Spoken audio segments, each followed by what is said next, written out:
مساء الورد عليكم. قمت بقى اعمل حاجة بسيطة كده وسهلة. انا معايا هنا بطاطسيتين مقشراهم وهبتدي ابشرهم.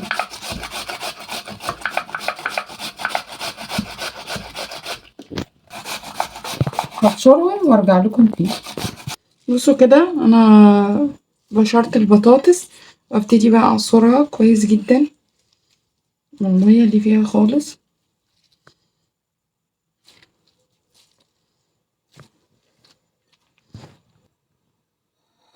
هنا حاطة شوية زيت. هبتدي بقى احط نص كمية البطاطس. لازم تكون النار هادية.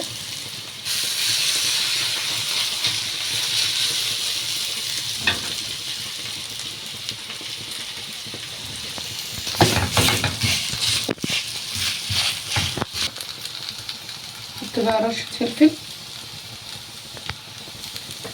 رشة ملح،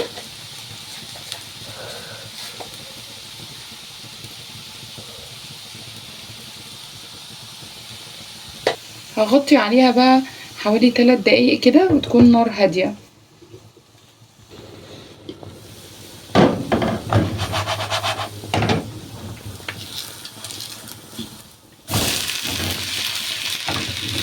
قلبتها هسيبها بقى تاخد وش التاني.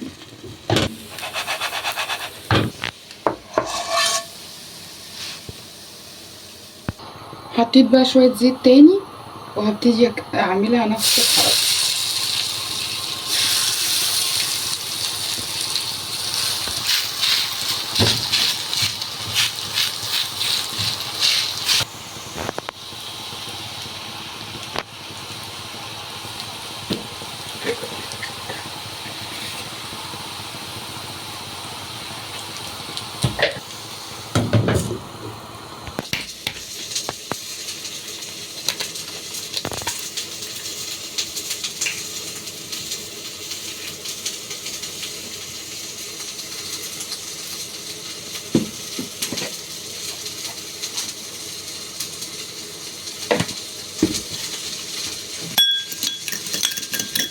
بيضة ورشة ملح ورشة فلفل.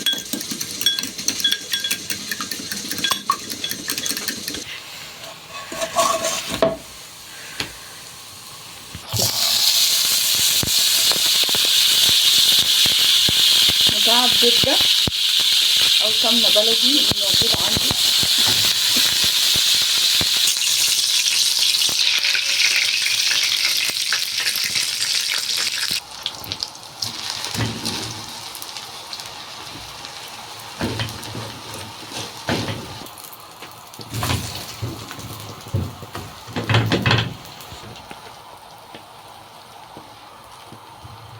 براحتكم حسب الرغبة، يعني لو حابين تحطوا الفلفل الأخضر.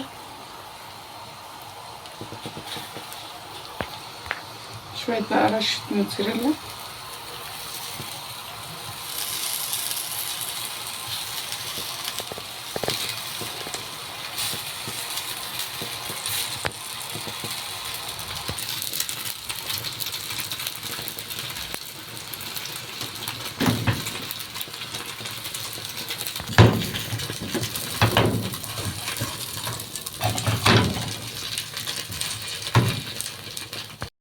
ما شاء الله اللهم بارك. بصوا سامعين صوت القرمشة؟ بس هسمعكم. طلعت جميلة جدا جدا، جربوها هتعجبكم قوي، خطيرة، والولاد كمان هيحبوها ما شاء الله. لو عندكم موتزاريلا كمان بتشد هتبقى احلى واحلى واحلى. بصوا ما شاء الله اللهم بارك. لو وصلتم لحد هنا متنسوش تحطوا لايك، ويا سلام.